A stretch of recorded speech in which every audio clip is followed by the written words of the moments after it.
Welcome to the Weird and the Weary. I'm Jason. With me is Kevin. Hello. And Lee. Ohio. And today we're here to talk to you about the crazy comic book world that you may or may not know about. Some of it was kind of forced down your throat early in the 90s.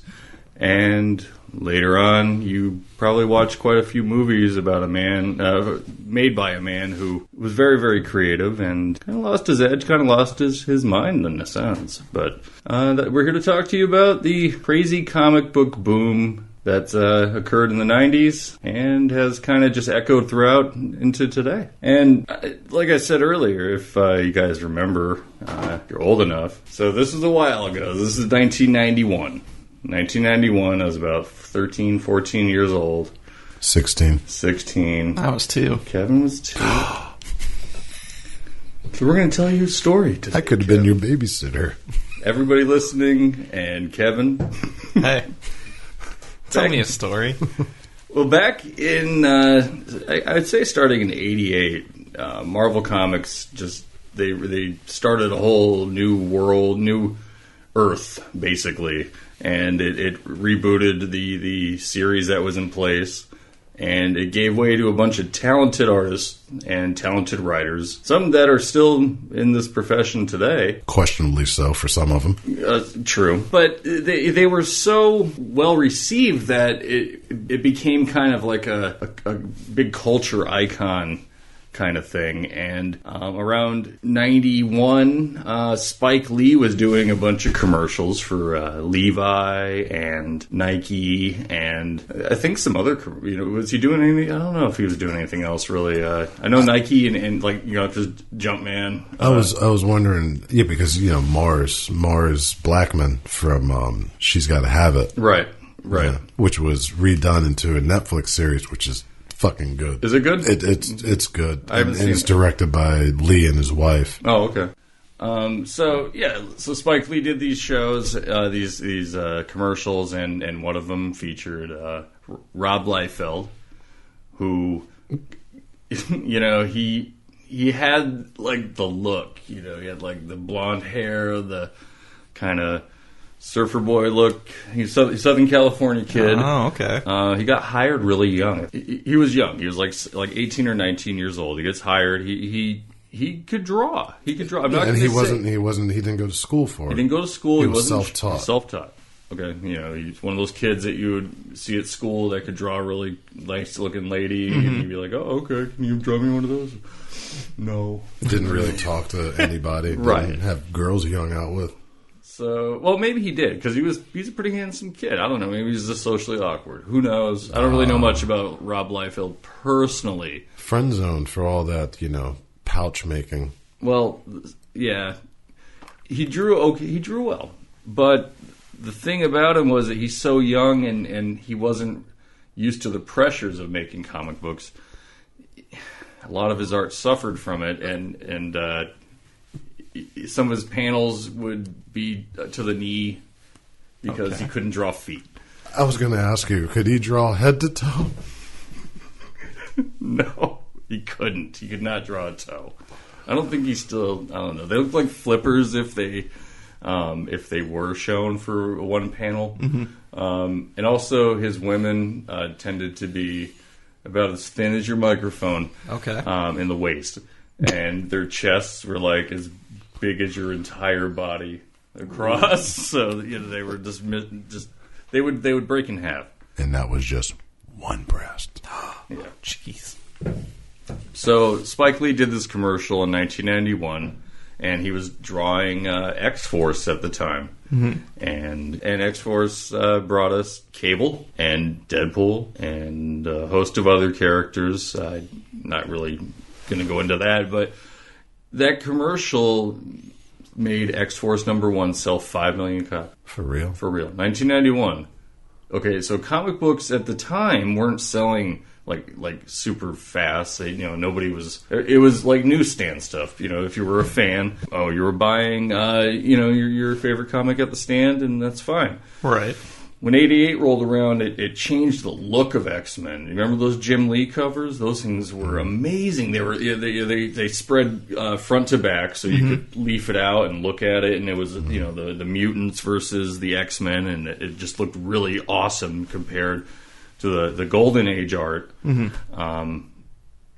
or even Silver Age art that we were experienced at the time. Not saying that there was no talent there, because like Steranko's Nick Fury's are fucking amazing. That's like a nice acid trip on paper for you. You just look through that shit, and all of a sudden, Nick Fury is like head splitting off into a million panels, and there's all these little vertigo behind him. And that's like with Doctor Strange, and then Kirby and all them. They were doing like that spaced out shit, right? And then Kirby went from Marvel to DC, and he created like Darkseid and all of them, and those the new gods. So now we had a whole fresh, young, new perspective on the art, and it looked amazing. And so in 1991 that happened. X-Force #1 sold 5 million, and X-Force ran I don't know how many with Liefeld, but he eventually branched off, went to his own thing called Image Comics, and that took a bunch of other artists that were working for Marvel and DC, and even a couple indies went there too, right? Well, rightfully so, because they didn't own their art.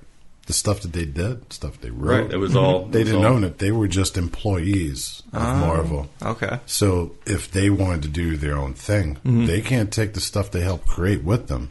They leave that behind. Like that's part of the Spider-Man's contract. theirs, Batman's theirs. Right. Todd McFarlane drew some incredible Hulks. Spider-Man. He created Venom. Venom was fucking insane. Yeah. And then that breeds off into Carnage and all that. But they never had bones, though.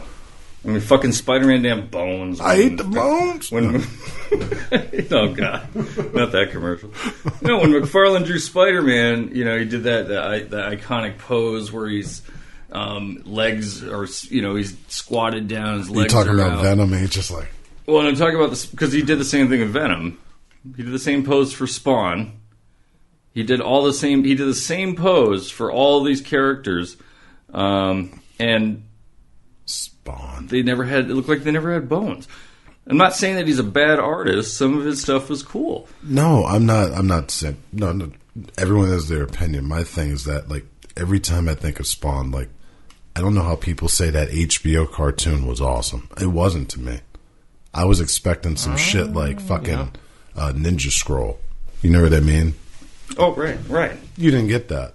You got some shit. It's like, oh no, it's a South Korean company that's illustrating it. You think, oh, it's going to be Japanese. It isn't. I'm sorry, but come on, man. You got to do it right. And he didn't do it right. No, but the movie didn't do it right. The next one, the Spawn doesn't speak. Jamie Foxx is supposed to be playing Spawn. He doesn't speak.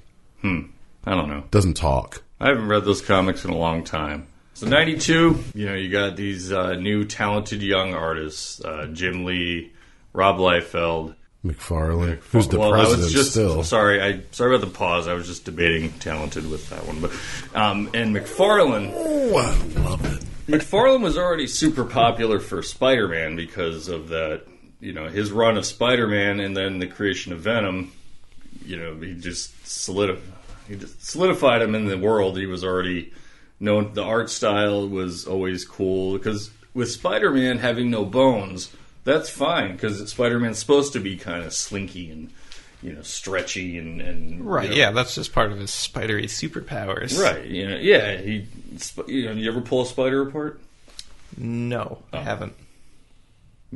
Well, try it sometime. No, right? They're stretchy. They can be stretchy.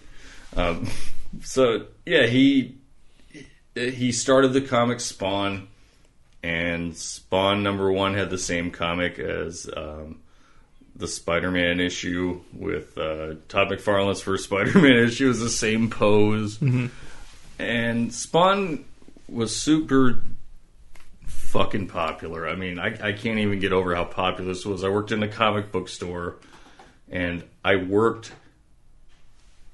for half money, half merchandise. Okay. And So you had your sub. And for 2 weeks, because Spawn number 2 had a coupon for image number 0.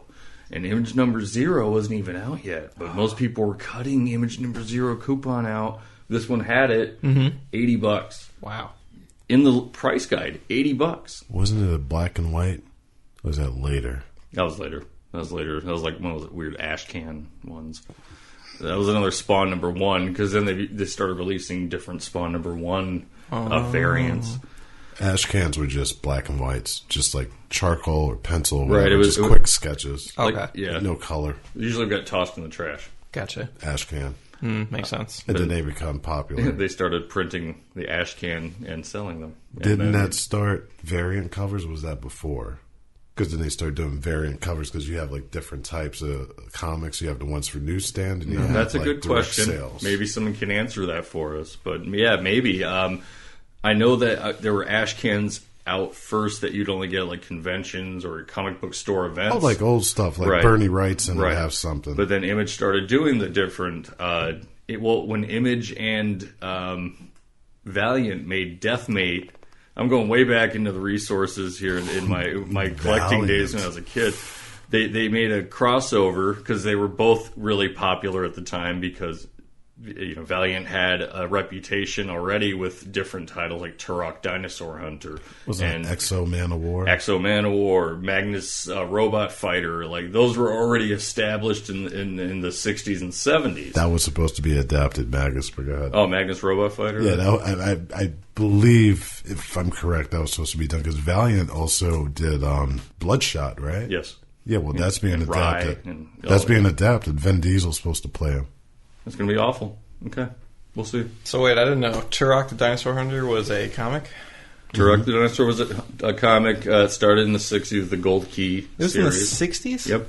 Gold Key. Gold Key. Those were valuable at one point. Valiant bought up all the IP during when Image got popular again, or when Image got popular, and they started remaking these comics like Exo Man of War. I think. Well, that's an original one, I believe, but that one's kind of neat. It's a Roman soldier who gets space armor and gets taken far off, light years away, and he comes back to Earth and he's in the future. And he has this fucking badass space armor. I don't know. But I mean, it's Nice. comic book. It's a comic book. Sure, yeah. I'm not going to argue with it. They were inspired by Captain America. McFarlane had so much money, though, that he in 1999 he bought a baseball. He bought not only was it an exceptionally famous baseball. It was Mark McGwire's 70th home run baseball, the one that broke all home run records. And he bought it for $3 million. Holy crap. $3 million, 1999. So let's do some inflation. I mean, what do you think? Maybe like $5-6 million now. Yeah, this is a comic book artist. Doing pretty well all of a sudden. Yeah. Shortly after that, he was kind of a lot of scrutiny. Like, why would you buy that? Mm-hmm. What's the point? I mean, can you sell it? And he was really just kind of like, just bought it. Yeah, just because can. And so he had the money. He bought it, and that was pretty much it. There was a few stories I remember about it, and there was some articles in Wizard magazine, the Price Guide magazine at the time. But apparently he is a collector of famous baseballs hit by players. He also bought one from Sammy Sosa, his 66th home run, 175,000. That didn't seem nothing. Right, because McGuire and Sosa were having that head-to-head kind of competition. But it'd be funny if the Sammy Sosa ball goes up in value while the Mark McGwire ball goes to shit. Well, McGuire had that steroid thing, but they didn't take his record away or anything. They didn't? No. And he even claims that he would be able to do the 70 home runs without it, even though if you look at him, he beefed right up. McGwire. Yeah. Yeah. Yeah. And then he was in The Simpsons. and he stole the Major League Baseball mind reading data from Bart. Doink. So that's what's incredible to me is how much money these guys made so quickly, in a span of 8 years.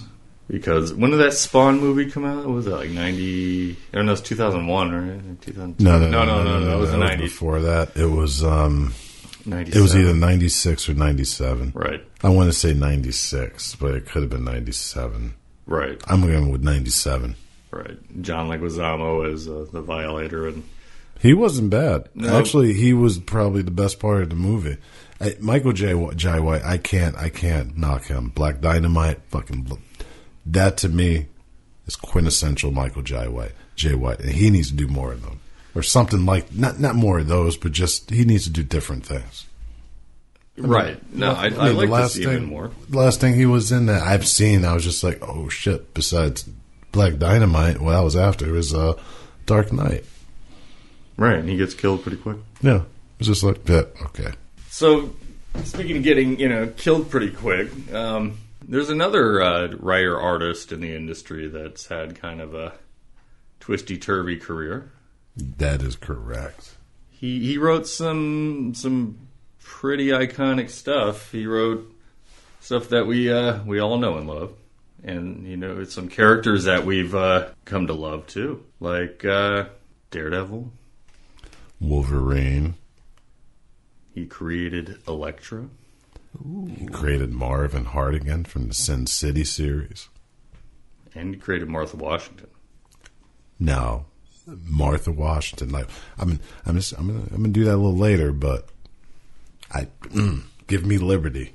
But he also wrote the script for RoboCop 2. That cannot be forgiven.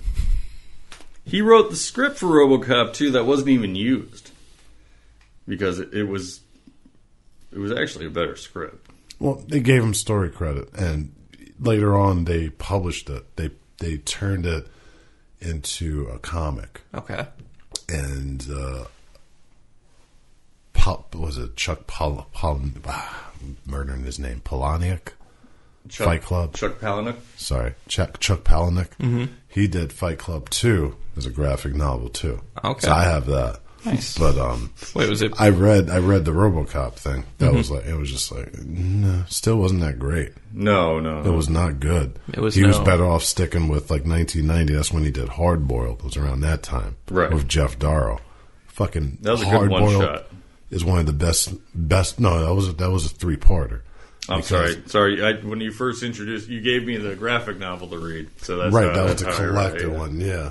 But the original one was fucked up too, because I believe it was 90, and he had the first 2 issues. Mm-hmm. One came out, and then like a couple months later came out. And you're waiting for number 3. Yeah, 3 didn't come out until almost a year later. So Frank Miller, yeah, Frank Miller's the one. He's the creator. He's the writer and artist. Like he was a writer and artist of Daredevil for a while. Okay. Started with Started with issue 158 back in 79, May 79. May, that's my month. But he started doing shit with Daredevil. Okay. He created Elektra. He created Stick. Okay. He was the one that gave Daredevil the martial arts skill set. Gotcha. So he did that. And he was born in Maryland, 57, okay. And he was raised in Montpelier. And here's a funny little personal history thing. I was in Montpelier with my girlfriend at the time, visiting a couple of friends of ours, and we went hiking 2 mountains over 2 days. It was cool, right there in Montpelier. Okay. And I had gone to the comic book shop there. I was like, let me check the town out. Mm-hmm. And that's where I first bought Sin City. I bought the first collected edition, not realizing at the time he was raised in the same fucking place. So he got right in his hometown. I bought it in his hometown. Nice. It's fucking, I'll never forget that. It's wild. Yeah, it's a little something extra. Yeah, a little extra.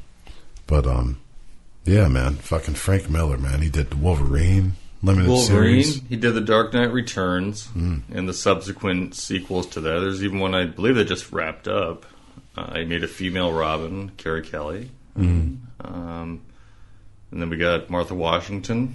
Now, Martha Washington. Okay, I'm sorry. Give Me Liberty, rather. Sorry. Right, it was Give Me Liberty. And basically it was about a woman named Martha Washington. She's named after George Washington's wife, kind of wild, and she lives in a housing facility sort of thing, ghetto, walled-off place called Cabrini Green. Now, she's a black woman, and she's very smart. Okay. Very smart. But she's also been through some shit. Like, she's got this one computer teacher, because what happens is that she's like, on the computer, taking tests, and she gets the answer wrong. So what she does is she goes and she's able to go into the computer, hack it, change it, so it's like, oh, that's the correct answer. So the computer teacher sees it, and he's like, oh, you're pretty smart. So he starts showing her stuff on the side, this and that. And there's this dude, he's like this big weightlifter dude. He's just a big old fucking bully. And he goes and he messes with the teacher. Because he's like, doing poor housing development, this and that, broken glasses. And so the fucking dude winds up killing the teacher, And so Martha saw this. And at the time, her character, I believe she's about 13, 14. And the dude's like coming after her like he has this fucking hook. He's got this, the ice thing, the ice pick thing, but he used to grab big blocks of ice. Gotcha. And she winds up killing him. Because, like, she, like, catches him off guard because he's looking for her. And, I forgot how she got it, but he dropped it. She fucking got him in the jugular, killed him. Damn. And so she was taken away by the, cops. And, that begins her journey. But basically, this is a fucking awesome story that needs to be fucking adapted. Yeah, I've never... No one's done it yet. Yeah. This is the first time I'm hearing about it. Oh, yeah. It was, this is one lady, I remember, because it's Dark Horse Comics that published it. And it was Frank Miller and it was Frank Miller and Dave Gibbons, who did Watchmen with Alan Moore. So the art's incredible. It's awesome shit. And it's just something to me that I really feel like, if you can do a Black Panther, why can't you do a Martha Washington? Well, it's because I don't think anybody wants to work with Frank Miller in Hollywood anymore. Well, yeah, especially when you direct something like The Spirit. That was a piece of shit. Yeah, I didn't watch it just because and he's, was it Eisner? Yeah, that was an Eisner comic book. I read the book, Miller and Eisner. Right. And it's an awesome story. Like, they get along. You got, like, old school, new school, whatever. They're friends and this and that. But his heavy insistence on the film made it a piece of garbage. It looked like fucking fluffy shit. I wanted to like it. And the problem is that it was a derivative version of Sin City. Right. That's all it was. Right. It's like the same black and white rotoscope. Yes. We had a good cast. We had Sam Jackson. I forgot who played the Spirit. A friend of mine really loves the movie, and I've always disagreed because I just think it's a piece of garbage. Wasn't Eva Mendes? She wasn't in that. I don't know. Doesn't matter. I wanted to like that movie. I couldn't. But nobody wants to work with him. I mean, look at like Holy Terror. When he wrote Holy Terror, and his message was pretty clear in that. I mean, he was even pretty outspoken about that. Yeah, well, he was in Manhattan at the time that 9/11 occurred, and that totally changed a lot of people. Sure, changed a lot of people, and I guess he was really against it. It started off as a Batman story. It was basically Al Qaeda in Gotham. And Batman's doing what he can. It was going to be developed that way. And then it changed, and then he said, it's no longer a Batman story. Okay. This is about basically the little man, the everyday man fighting against terrorism and all that stuff. So he wrote to me. I've never read it. I remember seeing the cover to it and looking at him like, Holy Terror. I'm like, I'm not reading that. I have no interest. Yeah, I read it. I'll read about it, but I won't read it. Yeah, it's basically his... It's propaganda. It's a propaganda. It's propaganda against like 1.2 billion people who happen to be followers of a particular religion or culture. Okay. So for him, it's a huge indictment. And he looks back on it. He even said, he's like, look, I will always look back at my catalog pretty much, but I'll never revisit that. I was at a dark point in my life. He used to be married to Lynn Varley. She did ink work for him for Dark Knight, for Ronin, which is another great fucking graphic novel and needs to be adapted. It was initially a limited series, and it's a futuristic thing, and it's about basically it's a society where you have this AI that's been created, right? And there's this samurai. Like it starts off. Okay, let me go back. It starts off with this samurai. It's like this, back in the day, cultural. It was a feudal Japan. Okay. And so he's fighting this demon. The demon kills his master. That's right. That's why he's called Ronin. Okay. This demon kills his master, so he vows to kill the demon. The only way he can kill the demons with this particular sword. Okay. So he needs to have the blood of like a noble or a good soul, some stuff. So basically he sacrifices himself because his master's dead to kill the demon, but the demon supposedly traps him inside this sword with him. So it's this like eternal battle. So it goes to the future, and there's this kid named Billy. He has no arms, no legs, but he's telekinetic. Damn. So he can move shit. Eventually find out he's telepathic too, whatever. And so he's, being taught to do these things in the facility, create things, this and that. And he keeps having like this daydream thing about this samurai thing, this story. Long story short, this kid believes he's basically not sort of possessed, but he joins with this Ronin spirit. He's just like, oh, do what you want. Because he's telepathic or telekinetic as well, he can manipulate shit, and he forms himself into this Ronin. And he's in this future. It's like, imagine a Ronin in like a wasteland like Mad Max. Gotcha. Instead of just crazy shit like, did you ever read Dark Knight Returns? Nope. Well, in that, Batman is like supposedly dead. Bruce Wayne races cars. He's old, this and that. It was a cartoon. Oh, yeah. Yeah, But it's not a cartoon, too. Not Batman Beyond. No, nothing. Not like that. Not Okay. like that. No. All right. Even though that would be cool. But he comes back into it because Two-Face is Joker supposedly cured. And Two-Face is cured and all these different things. It's just fucked up. Yeah. Great story. I have it, I believe. But anyway, I'm getting off topic. Yeah, he wrote. Frank Miller wrote some great shit. He wrote some great stuff. And illustrated it. And really, I believe it's trying to get into Hollywood is what aggravated him the most. He did 2 RoboCop sequels. Okay, he did 2 and 3. His scripts were adapted, so he had a hand in RoboCop 3, the one I told you never to watch, Right. because RoboCop flies with a jetpack. I'm sorry, this is the future. Is that when he fights a big modified Ed 209 or whatever? I don't remember. Oh, yeah, you said Rocket Pack. Something. Yeah, you're right. No. But yeah, he had like a really. Oh, it was the second one. That was the second one when he was on top with the big old Ed that on was the building. And no, they fell down. Oh, right. That was the second one. Right. Yeah, so Frank Miller had a lot of great ideas. But his plight into Hollywood really just left him sour and kind of, like you saw it in his work. His work got really dark and got really kind of crappy. It wasn't really worth reading, in my opinion. I didn't really care for 300 that much, and I hate Zack Snyder. Yeah, 300. I mean, I read it. I didn't buy it, but I have to say I did like Dark Knight Returns. Loved it. A lot of people did. That was around the time that was after Watchmen. It's around the same time, though, as Watchmen. Yeah, it was 86. Because Watchmen, was 85, and then it was 86. Dark Knight was 86. Gotcha. And that redefined Female Batman. Robin was like a whole big thing. Carrie Kelly. Yeah. But he did a sequel. He did a Dark Knight Strikes Back, and then he did another one called Master Race. Yeah. That one... But it's the Batman Master Race. No, it's... the Batman Master Race. Spoiler, Kryptonian Master Race. It's... Remember back in the day, Miller Kandar, the little city, Kryptonians that were left that didn't die. Okay. You had, what was the big head thing? Brainiac. Brainiac. He would always be like, I have Kandar. Well, Superman, I will destroy it if you don't do what I do.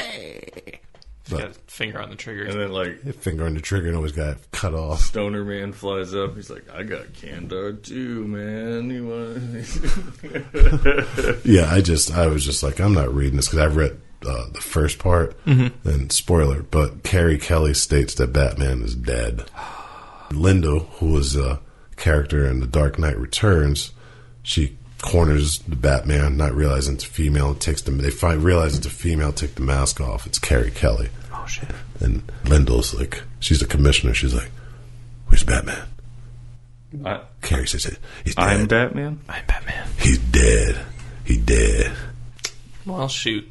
I guess I'll skip that one. Yeah, skip it because he dies. He gets killed. And Bruce says to Clark as he's dying, he's like, "Don't bring me to the hospital." And so he brings them to where? Where do you think they bring him to? Batcave. Instead of the hospital. No, not the Batcave. Not unless they relocate at the Batcave. Marvel Comics. The Lazarus Pit. And he comes out of it, and he's younger and stronger, and he fights Batman. He fights Superman for a bit before he comes to his senses, because that's what happens when you Ra's al Ghul, and you go in, and you're like, "I'm fucked up," and you come out, "I'm fucked up." Yeah. So your body is healed at the cost of your mind. Right, he lost it for a bit. And Clark's like, "You know I can fuck you up, right? Yep. Come to your senses, boy." And he's like, okay. You don't want me to put my switch on you. Nice. Some downs. And that was a conversation between Frank Miller and his agent after RoboCop 2 did really bad. That's what they talked about. Same thing. He's going to pull the switch on him. Right. Thank you. That was a great reenactment.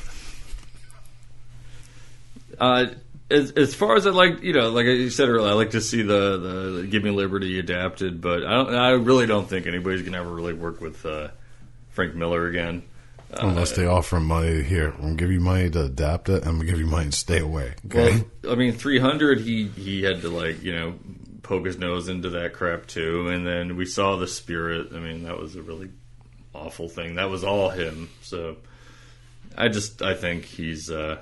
He can keep writing about his fucking Batman Master Race or Kryptonian Kandar Master Race or whatever the hell it's all about, because I don't even know. I haven't read any comic books in a while. I don't know what he's doing. But I haven't read any of his stuff lately. I just have to say, there are at least 3 movies that need to be adapted. I mean, 3 properties of his that need to be adapted. And it's going to go in this order. It's going to be Give Me Liberty. Mm-hmm. All right, just do that one. Because there were other sequels. The one after that, because they were all limited runs, So you had Give Me Liberty, and then Martha Washington Goes to War, which is actually pretty cool. You have this Native American named Wasserstein that she had a relationship with before, and then things got messed up. Didn't get together. But anyway, that's a pretty cool one.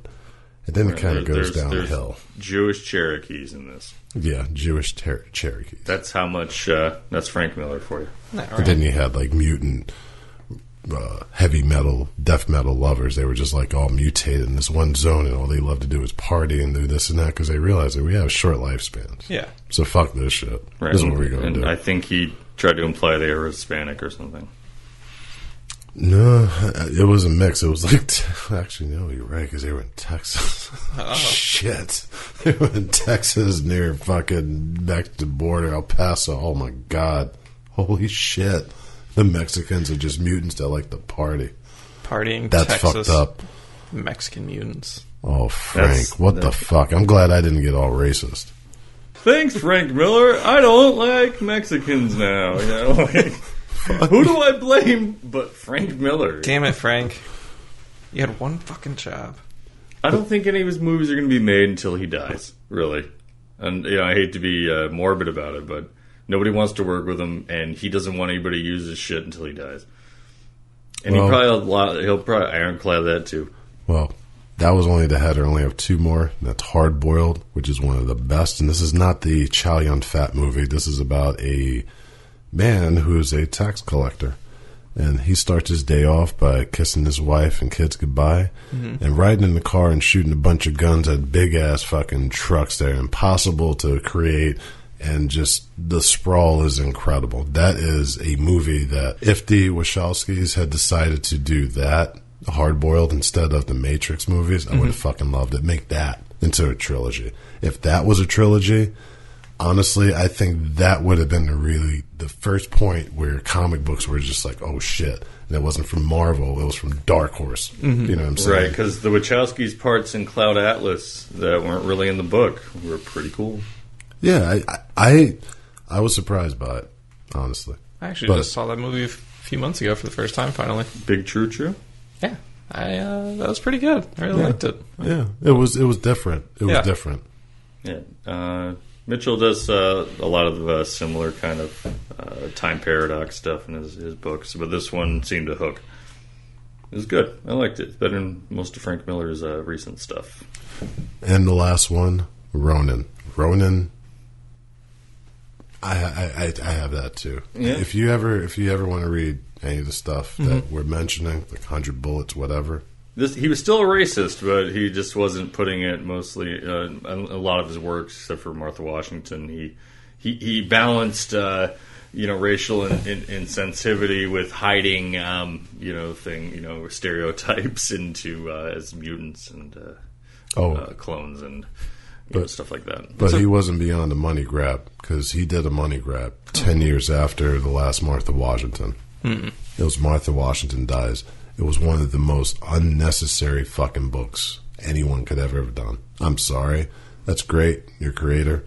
Got more money than me, whatever, but fuck you. You didn't need to write something 10 years later to show Martha Washington. I'm sorry, spoiler. She's just around the campfire talking about little things that she did back in the day around all these people, and you got someone that's going to fill in for her later, and then she fucking dies. She just fucking dies. All right. Fuck you. I'm sorry. And that's why he wrote it.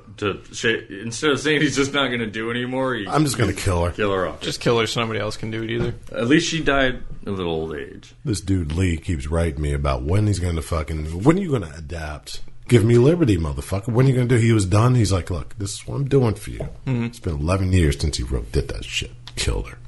Yeah, it's in the weekly letters for 300. Just check them out. All from Lee Noble. Sorry. Comic book characters are immortal. You can kill them, but they're going to keep coming back. I'm looking at you, fucking Jason Todd. Hopefully some people know what we're talking about. There are plenty of people that know if they see the fucking topic is, I wished I lived in comic books. Jason Todd sucks. Anyway. Vote if you want Jason to die. If you want to write us some comic book letters, go ahead. Send us some emails at info@weirdandweary. If you want to catch us. Roll that back for a second, only because Kevin doesn't have any idea what we were talking about. I got nothing. About Jason Todd. Oh.